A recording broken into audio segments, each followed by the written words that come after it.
Operação Tio Oculto da Polícia Federal prende 2 pessoas no Rio de Janeiro. De acordo com as investigações da Polícia Federal, empresas do ramo alimentício foram abertas para lavar dinheiro do tráfico de drogas.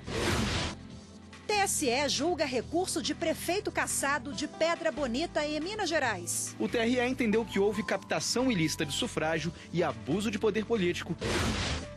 Conteúdo impróprio para crianças, o perigo na internet. Requer bastante atenção, porque são crianças que ainda não têm um poder total de discernimento. Menores de 16 anos precisam de autorização da Justiça para viajar sozinhos dentro do Brasil. A mudança vale para viagens nacionais de longa distância.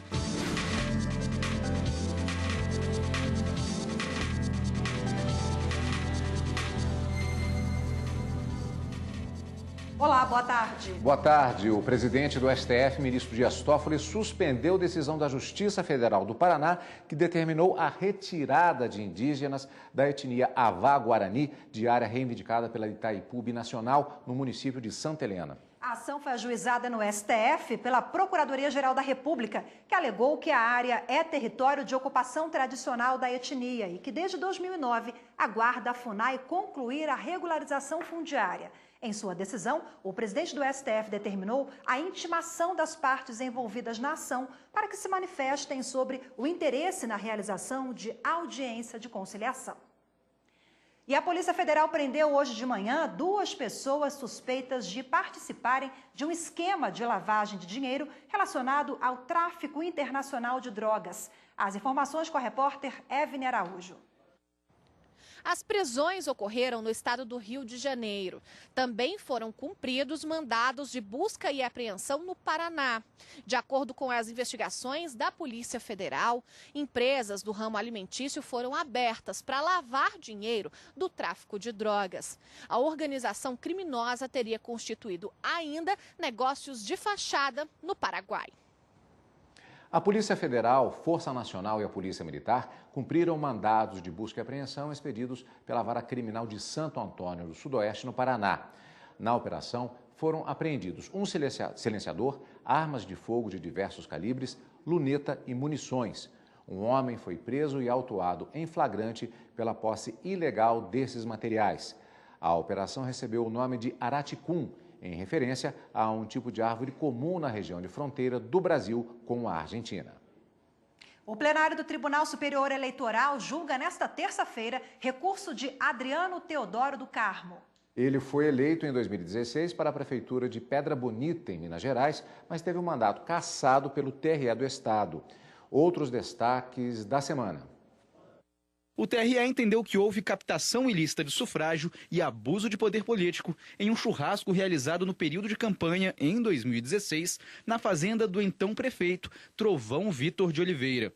O ministro Admar Gonzaga é o relator do processo.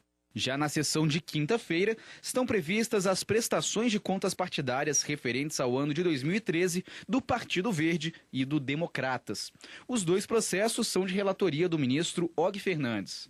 Os ministros também devem retomar na quinta o julgamento de um processo de Itabaianinha, em Sergipe, que trata dos limites da propaganda eleitoral feita por WhatsApp. Esse processo é de relatoria da presidente do TSE, ministra Rosa Weber, e está com pedido de vista para o ministro Edson Fachin. Defensores públicos da Paraíba são capacitados no sistema eletrônico de execução unificado. A ferramenta permite o controle informatizado da execução penal e das informações relacionadas ao sistema carcerário brasileiro em todo o território nacional. Cerca de 50 defensores públicos participaram da apresentação do novo sistema, conduzida pelo representante do CNJ e juiz do Tribunal de Justiça do Paraná, Oswaldo Soares Neto. A previsão é de que os trabalhos sejam concluídos até o dia 11 de abril. A participação maciça de defensores públicos que tem aí, dentro do seu mistério, a incumbência de atender as pessoas que não têm condições de constituir um advogado particular, as pessoas hipossuficientes, demonstrando aí todo o seu trabalho que é realizado com essas pessoas. Para o defensor público geral, Ricardo José Costa Barros, trata-se de uma importante ferramenta, tendo em vista que, atualmente, Os defensores atendem mais de 90% dos processos que tramitam nas varas criminais. Todas as varas criminais convergem após a decisão para uma única vara de execução penal, então isso afunila muito. É uma quantidade de processo muito grande e esse procedimento agora, essa nova ferramenta, na minha opinião, o melhor que ela vem trazer é a celeridade processual. Segundo o chefe do Judiciário Estadual, este é um ganho para o defensor público, como um dos atores do sistema unificado, bem como para a sociedade de forma geral. Mas o defensor público ele vai ter maior condição de organizar o seu trabalho, de peticionar à distância, vai facilitar os pedidos dele, inclusive para se unificar penas, para detração de pena. Não haverá mais de um processo de execução para um único apenado. Todos os processos serão unificados onde o apenado está recolhido. Nos casos de furto de energia elétrica, o pagamento antes da denúncia não tranca a ação penal. A decisão é do Superior Tribunal de Justiça. O entendimento da terceira sessão, por maioria de votos, foi adotado ao negar o pedido de habeas corpus que buscava o trancamento de uma ação penal. No caso analisado pelos ministros, 2 pessoas foram denunciadas por supostamente terem subtraído energia para abastecer um hotel, causando prejuízo de R$ 75 mil. No pedido de habeas corpus, a defesa alegou que antes do recebimento da denúncia, os investigados tinham parcelado a dívida com a Autarquia Municipal de Energia Elétrica e, por isso, o caso não deveria ser julgado. O ministro Joel Paciornik explicou que o crime de furto de energia está situado no campo dos delitos patrimoniais, bem diferente dos delitos tributários, como explica esta advogada. Um crime patrimonial é algo que atinge o patrimônio de alguém ou de uma instituição, tá? Pode ser de uma empresa ou, no caso, uma fornecedora de energia elétrica. Já a sonegação fiscal, ela atinge apenas o erário público.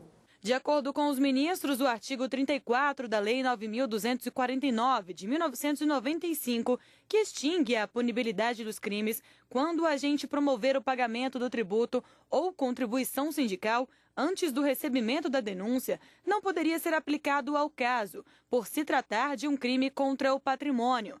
Na hipótese, foi aplicado o artigo 16 do Código Penal, que prevê um instituto do arrependimento posterior e não afeta o prosseguimento da ação penal, mas constitui motivo para a redução da pena. Se a pessoa que comete um crime, ela se arrepende e faz qualquer ato que demonstre o arrependimento eficaz antes de ser dada a denúncia, antes de ser oferecida a denúncia, aquilo configura uma extinção de punibilidade. Porém, se é posterior à denúncia, nada mais vai ser feito quanto à punibilidade. Não se pode mais fazer nada. A terceira sessão do STJ decidiu que, em razão da natureza patrimonial do delito, é inviável a equiparação com os crimes tributários, nos quais é possível o trancamento da ação penal pela quitação do débito. E no próximo bloco, todo cuidado é pouco. A internet pode ser uma ameaça à saúde mental e física das crianças. Por causa disso, o assunto começou a ser abordado com mais frequência dentro de casa.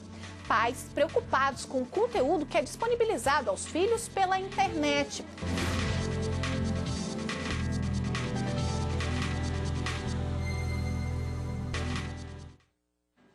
A força-tarefa da Lava Jato do Ministério Público Federal no Paraná denunciou o operador do PSDB, Paulo Vieira de Souza, conhecido como Paulo Preto, e mais 5 pessoas por lavagem de dinheiro.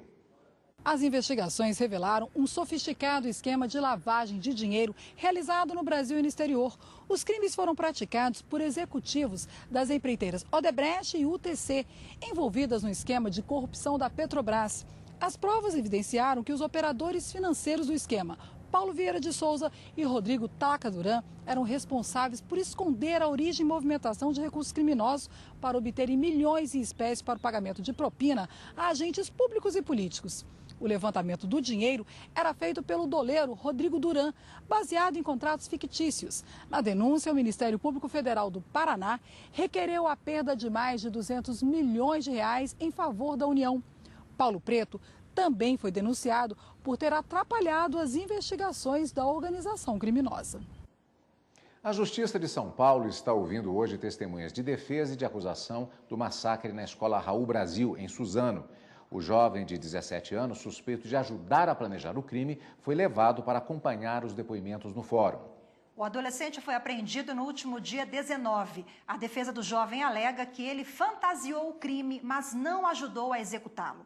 10 pessoas, incluindo os 2 atiradores, morreram. Nesta era digital, muitas crianças aprendem a navegar na internet antes mesmo de irem à escola. E, por isso, todo cuidado é pouco em relação aos conteúdos que podem ser acessados. Pois é, Cadu, em alguns vídeos, em alguns casos, aparentemente inocentes, esses casos podem causar danos irreparáveis. Estela só tem 6 anos de idade, mas quando o assunto é internet, sabe navegar como ninguém. Para se ter uma ideia, na Smart TV, ela busca tudo o que quer assistir. Por isso, a mãe decidiu bloquear boa parte da programação. Ponto inicial foi uma birra num shopping por causa de um brinquedo. E ela nunca tinha feito isso até então. Eu fui investigar de onde tinha vindo essa birra e eu descobri que ela queria muito um brinquedo porque ela era massacrada com conteúdo de publicidade infantil. E aí, a partir daquele momento, eu falei, não dá para deixar assistir tudo o tempo todo que está disponível. Na casa da Ellen não é diferente. Ela é mãe do Miguel, de 8 anos. Ele adora assistir desenho na internet. De repente, começou a ter medo até de ir ao banheiro sozinho. Em vídeos inofensivos, começou a aparecer criaturas que amedrontavam. Daí ele começou a ter aquele mais medo do que o convencional. Não queria ir no banheiro sozinho, não queria ir em outro cômodo sozinho, não queria ficar sozinho num cômodo, tava todo mundo aqui. Se sair todo mundo, ele ia atrás também. Daí a gente começou a assistir o vídeo por inteiro. Aí no meio do vídeo aparecia essa Momo. De acordo com relatos, essa boneca incentiva crianças a cometerem atos violentos. Por causa disso, o assunto começou a ser abordado com mais frequência dentro de casa. Pais preocupados com o conteúdo que é disponibilizado aos filhos pela internet e buscando alternativas de controlar o acesso das crianças à rede. Em alguns casos, segundo esta psicóloga, os danos são irreparáveis. Além do medo, vídeos inadequados na internet podem despertar altos níveis de agressividade nos jovens. Requer bastante atenção, porque são crianças que ainda não têm um poder total de discernimento. Tem algumas crianças que falam para os pais e os pais tomam cuidado. Tem criança que fica ali com o seu medo. Então é complexo.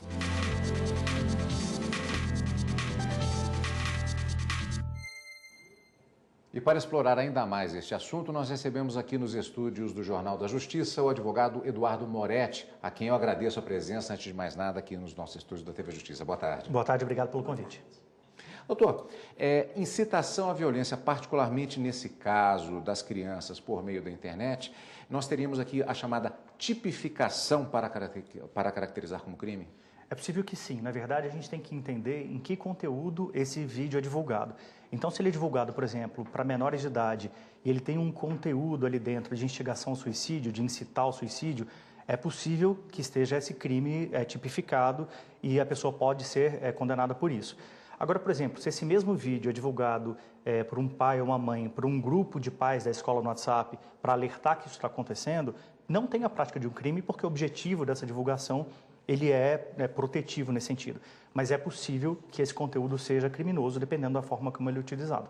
E qual é a legislação que regulamenta esse tipo de relação, esse envio de vídeos pelo WhatsApp ou pelo YouTube? É o Marco Civil da Internet? O Marco Civil da Internet veio recentemente regularizar questões civis, né? Organizar a internet civilmente. O nosso Código de Penal é de 1940 e ele regulamenta ainda todos os crimes no Brasil. É claro que existem crimes que começaram a acontecer após o surgimento da internet, que nós chamamos de crimes digitais próprios. E outros crimes são digitais impróprios. Por exemplo, uma ameaça pode ser cometida por uma ligação telefônica, por uma carta, por uma faixa na frente da casa de alguém, por um e-mail, por um post no Facebook. Então, a internet não é fundamental para a prática da ameaça, mas é possível fazer através da internet. Nós chamamos isso de crimes digitais impróprios.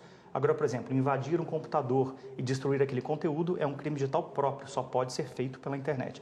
Por incrível que pareça, a legislação de 1940 ainda alcança é todo o mundo digital. O mundo digital ele não é a parte do mundo real, né? Então, nossa legislação, por mais que seja antiga, antes de máquina de escrever elétrica, ainda está em vigor mesmo para o mundo digital. Uma questão que é muito presente hoje em dia, que movimenta os tribunais, principalmente as cortes superiores, cada vez mais a questão da liberdade de expressão e a questão da divulgação de vídeos de crime de ódio. Como é que fica esse debate? Quando existe um conflito entre princípios constitucionais, por exemplo, a liberdade de expressão e a proteção e evitar o racismo, por exemplo, a gente precisa analisar o caso concreto.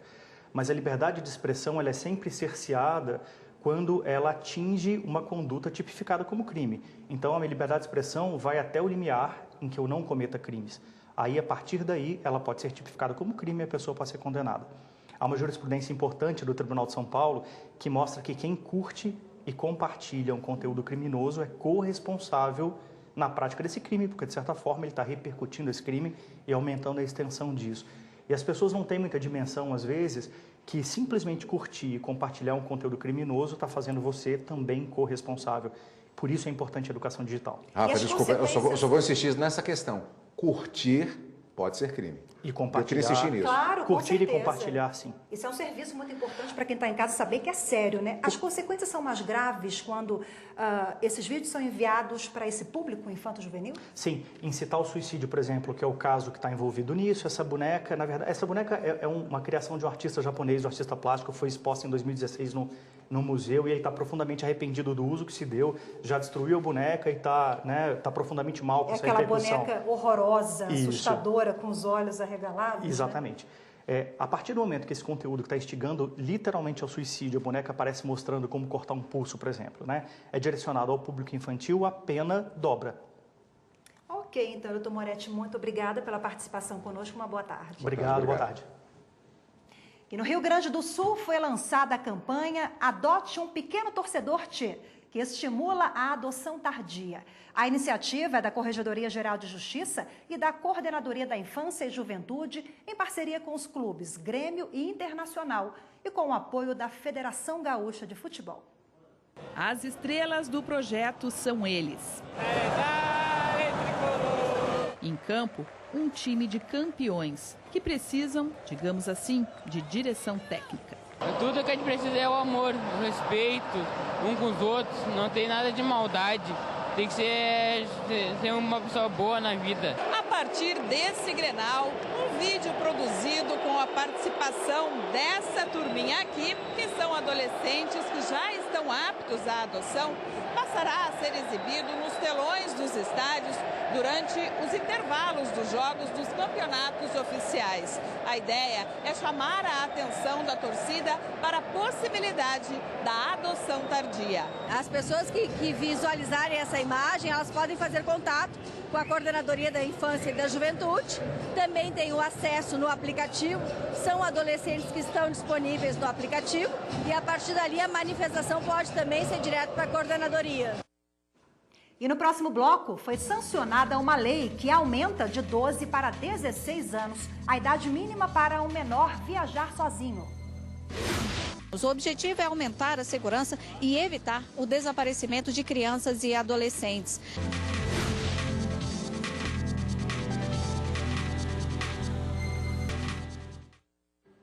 A Lei 13.812, sancionada recentemente, mudou um artigo do Estatuto da Criança e do Adolescente. Agora, menores de 16 anos precisam de autorização da Justiça para viajar sozinhos dentro do país. Crianças e adolescentes menores que 16 anos só poderão viajar sem a presença dos pais ou parentes de terceiro grau, como tios e sobrinhos, com autorização judicial. A mudança vale para viagens nacionais de longa distância. O documento é gratuito e pode ser retirado na Vara da Infância e da Juventude. Antes, a exigência era para menores de 12 anos. O objetivo é aumentar a segurança e evitar o desaparecimento de crianças e adolescentes. A mudança vale para quem viaja de barco, ônibus ou avião. Traz sim uma segurança para os pais, para a própria criança. Eu acho que veio de encontro a isso. Fortalecer a segurança da criança e do adolescente. Girlene de Jesus mora no interior do Goiás e viaja pelo menos 3 vezes ao ano com os filhos de 4 e 1 ano de idade para visitar a mãe no estado do Pará. Apesar da pouca idade das crianças, ela já imagina daqui a pouco os filhos viajando sozinhos. Girlene acha que a mudança traz mais segurança. Por causa da segurança é muito melhor, não é? Eu achei. Quem também aprovou a mudança foi a servidora pública, Louise. Então, eu acho que é muito importante o aumento da idade, né? Para garantir mais proteção e segurança para as nossas crianças. Controlador de voo tenta na justiça ser enquadrado na categoria de radiotelefonista, mas tem pedido negado pela 8ª turma do Tribunal Superior do Trabalho. Ao julgar o caso inicialmente, o Tribunal Regional do Trabalho, no Rio de Janeiro, havia entendido que o controlador de voo está vinculado às instruções expedidas pelo Ministério da Defesa e pelo Comando da Aeronáutica inerentes ao controle do espaço aéreo brasileiro. E ainda que a atividade exija o uso de radiocomunicação, radar, computador e telefone, não se aplica à função de radiotelefonista. O profissional recorreu ao Tribunal Superior do Trabalho. Reforçou a defesa de que ficava mais de 3 horas consecutivas com o telefone sem fio, transmitindo orientações de controle às aeronaves e às viaturas no solo. Ele também recebia chamadas e análises das informações. Mas, ao julgar o recurso, a 8ª turma do TST também entendeu que existe distinção entre as atividades. Segundo a relatora, a ministra Dora Costa, o controle de voos envolve principalmente o recolhimento de dados e não o atendimento telefônico. A ministra acrescentou ainda que a Infraero não explora serviço de telefonia e que aceitar a tese do empregado seria concluir que todos os trabalhadores que se utilizam de telefone como ferramenta de trabalho se enquadram como telefonistas. Por unanimidade, a turma negou o provimento ao recurso. A justiça trabalhista não é uma exclusividade do Brasil. Mais de 13 países possuem esse ramo especializado do direito. Em todo o mundo, a busca pela solução de conflitos entre trabalhador e empregador é o propósito da justiça trabalhista. O direito do trabalho ele é produto do capitalismo, ou seja, ele foi criado pelo próprio sistema capitalista para trazer uma forma de equilibrar as relações entre trabalhador e empregador. Para a juíza do TRT5, Silvia Isabelli, que palestrou no evento que discutia a justiça do trabalho no Brasil e no mundo, o direito trabalhista atua na manutenção da paz social. Sem direito do trabalho, muitas revoluções iriam acontecer, muitas mortes, como a gente viu na primeira fase. Então, na primeira fase da Revolução Industrial, onde não havia direito do trabalho, havia realmente um grande desequilíbrio. O Estado reconhece no decorrer do tempo que há uma necessidade de proteção exatamente para que haja um maior equilíbrio. Diferente da ideia propagada de que a justiça do trabalho é exclusividade brasileira, este ramo jurídico está presente em diversos países. Na Espanha, na Itália, na Nicarágua, na África do Sul, na Nova Zelândia, nos países escandinavos, no Canadá, no Chile, no México. Na França, a justiça se divide em 2 grandes ramos independentes, a justiça administrativa e a justiça judiciária. Esta segunda é a responsável pela área trabalhista local. Esse percurso judiciário não é tão diferente. Primeiro começa com a conciliação, tentativa de mediar o conflito. Excluída a possibilidade de acordo, a ação é julgada pelo juiz concursado, podendo seguir para a segunda instância. Apesar de serem sistemas diferentes, os dois se adequam ao seu país e quando eu faço direito comparado assim, não é para dizer que meu sistema é melhor que o seu, não, é porque sempre é bom estudar uma instituição sob o prisma de um olhar estrangeiro. O Tribunal de Justiça de Minas Gerais recebeu a visita do ministro Luiz Roberto Barroso, do Supremo Tribunal Federal, para falar sobre os 30 anos da Constituição Cidadã. O evento foi realizado no auditório do órgão especial do edifício sede do Tribunal de Justiça de Minas Gerais. Abordando o passado, o presente e perspectivas para o futuro, o ministro destacou que, apesar das turbulências da atualidade, a Constituição segue um caminho natural. Nós vivemos as dificuldades das democracias. As democracias são feitas de promessas, de administração da decepção e de novas promessas.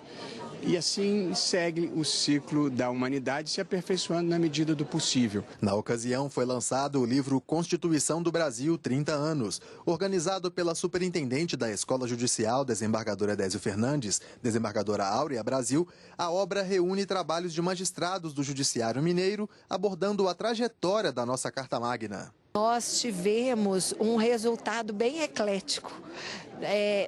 Temas de toda sorte abordados por questões, seja direito penal, direito eleitoral, direito consumidor, direito civil. Então temos uma obra completa, acho que à altura da homenageada, que é a Constituição. Além do formato impresso, a obra pode ser consultada também na biblioteca digital do TJMG.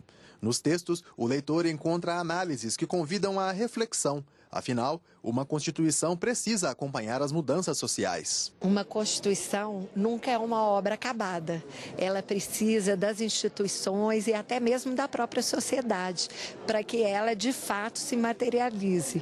Acho que nós já caminhamos muito, mas nós sabemos que temos muito ainda que caminhar. De acordo com o ministro, essa caminhada precisa ser feita levando na bagagem a experiência colhida nesses 30 anos. Eu acho que a gente tem que olhar para frente, mas levando as lições do passado. Portanto, acho que celebrando as conquistas do passado e onde nós andamos mal. Então, acho que a questão da corrupção estrutural, sistêmica e institucionalizada precisa ser enfrentada. Acho que o sistema político ele é caro e de pouca representatividade, acho que nós precisamos enfrentá-lo. O Brasil se tornou um país extremamente violento, nós temos que diagnosticar as causas e enfrentá-las. Portanto, um país tem que fazer corajosamente o diagnóstico dos seus problemas e corajosamente pensar as soluções. A gente não pode virar o rosto para o outro lado. E hoje ficamos por aqui. Uma boa tarde para você, até amanhã. Até amanhã, tchau.